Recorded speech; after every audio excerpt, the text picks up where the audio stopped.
Calvary ha người mong vì anh linh và in cô hi alo tim ta lúc như hi lung xin ô đêm vì này có về thì là cô đi ô ai hu hình đơn các con chơi chim lâu hành động vui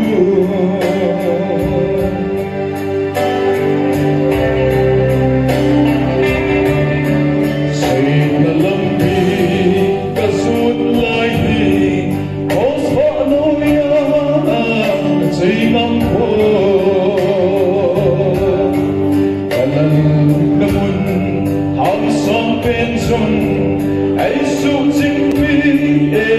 hãy nút ra đi alo tim ta lúc như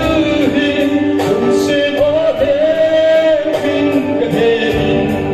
còn khô lệ quỳ ô thì bằng vì tu các con chơi chim lâu hành động vui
the whole life is all on the thing.